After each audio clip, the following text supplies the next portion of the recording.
So now let's discuss the effects of taxes, subsidies, and rationing on the budget line. So we kind of talked about price changes and income changes and how that affects the budget line. But now let's take a look at how these government programs might affect it. And this might give you kind of an idea of the possible applications of this kind of consumer theory that we've learned so far. So for instance, in the pandemic in Canada, we have different wage subsidies and things like that. And so if we were applying this to labor economics, we'd think about, what's the effect on this wage subsidy in terms of how much this person wants to work. Or, if we're talking about environmental policy, one of the policies that's been in place in Canada for a few years now is carbon taxes. So how do carbon taxes affect the budget line? Maybe we have two types of goods, carbon goods and non-carbon goods, and how do these kind of carbon taxes affect the budget line for consumers?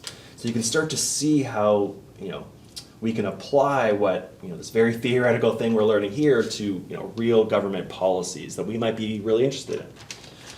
So the existence of taxes, subsidies, and rationing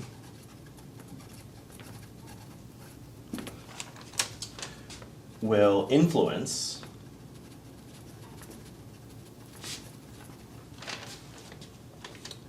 a consumer's budget constraint or budget line. So for example,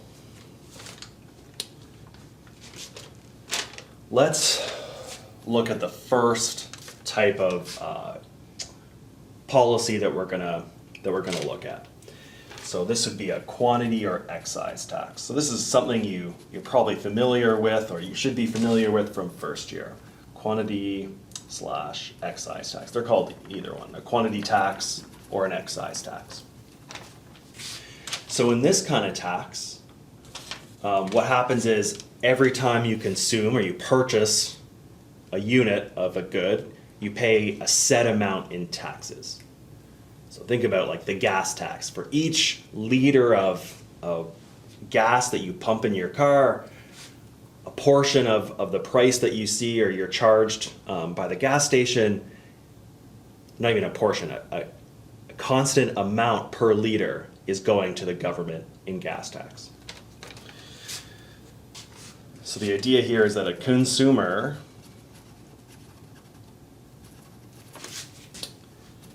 pays a certain amount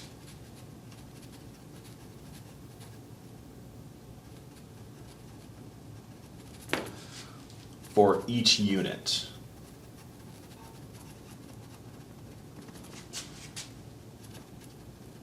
they purchase or consume. So for every liter of gas you pump into your car, you're paying whatever, 40 cents in gas tax. So yeah, that's the classic example is a gas tax. And these are the kind of excise taxes you saw in first year when you're kind of calculating deadweight loss, and you talked about, well, who pays the tax just depends on elasticity as opposed to who you put the tax on. So that's this kind of tax. So we're starting off with something hopefully you're somewhat familiar with. But how does this influence the budget constraint? So let's say, for example, pay $T per unit of good one.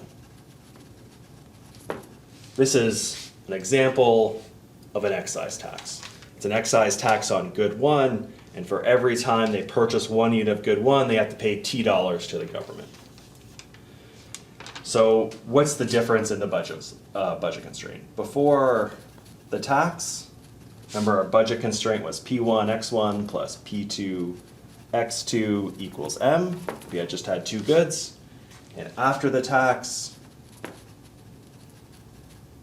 now what's happening is that P1 plus T times X1 plus P2 X2 equals M. Where this is that tax, right?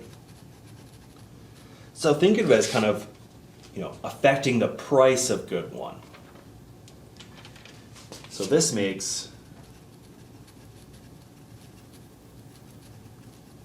the effective price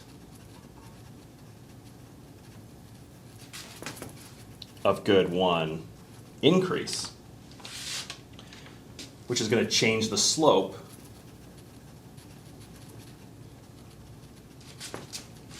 of the budget constraint.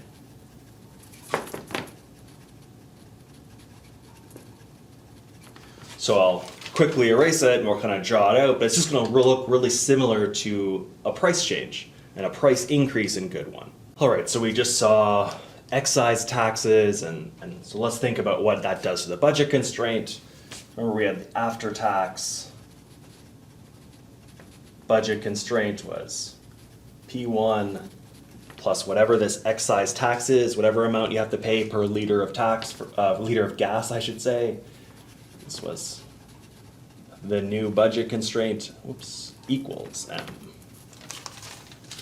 Well, you could just think of this as the kind of new effective price, right? P1 prime is just P1 plus whatever this dollar amount per unit of good you buy is, if that sentence made sense. So again, this is just a price change, which we've obviously now seen a few minutes ago. So if this is the original budget constraint,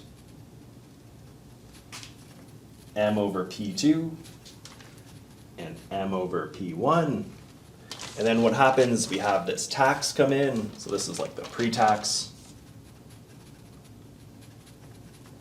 or no tax, if there's no taxes, that's what the line would be. And then the government comes in, they put a excise tax on good one.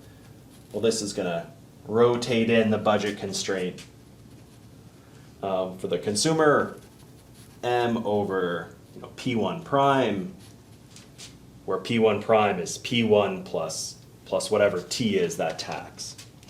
So it's just it's effectively increasing the price of good one. It's going to cause that budget constraint to rotate in. All right, so now let's look at a different type of tax, which is based on the value of the good. So now we're going to look at a tax where instead of just paying a dollar amount based on the number, you're paying a tax based on the value of the good.